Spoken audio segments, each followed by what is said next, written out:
আসসালামু আলাইকুম আমার প্রিয় ভাই ও বোনেরা, সকলের ঈদ হয়তো ভালোই কেটেছে। আমার আরও ভালো কেটেছে আলহামদুলিল্লাহ। এই তো আপনাদের গ্রামের আপা কৃষকের বউ কিন্তু আজকে গ্রামীণ রান্নাবান্না নিয়ে হাজির হলাম।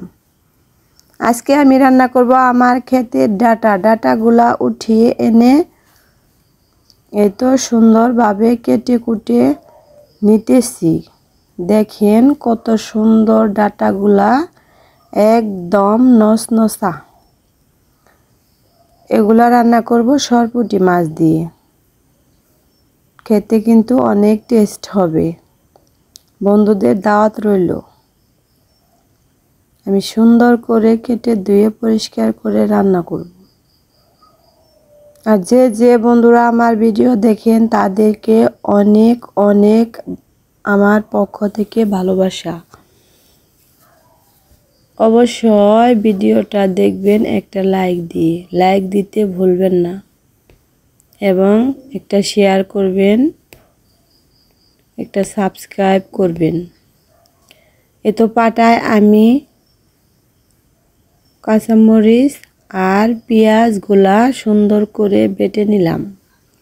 আমি কিন্তু কেটে রান্না করি না কাঁচামরিচ পেঁয়াজ, ওগুলা আমার খেতে ভালো লাগে না, তরকারি একটু পাতলা পাতলা হয়। আর এভাবে যদি পাটায় ম্যাশ করে তরকারি রান্না করা হয় ওগুলা কিন্তু অনেক সুন্দর হয়। তার জন্য আমি এই যে সব ধরনের মশলা দিয়ে মাছটা কষিয়ে নামিয়ে নিতেছি।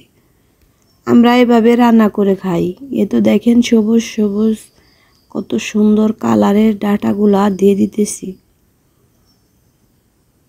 ডাটার কিন্তু আরও ছোটোবেলারও ভিডিও দেওয়া আছে, সেই ডাটাগুলাই বড় হয়ে গেছে। অনেক ডাটা হয়েছে, সবগুলা খাওয়া সম্ভব না, তাই কিছু বিক্রি করে দেওয়া হচ্ছে।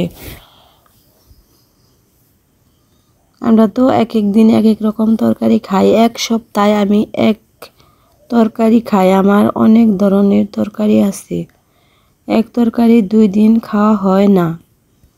এত সুন্দর করে ভালোভাবে নেড়ে চেড়ে আমি ডাটাগুলা কষিয়ে নিয়েছি, কারণ আমার ডাটাগুলার মধ্যে কোনো বিষ সার দেওয়া না।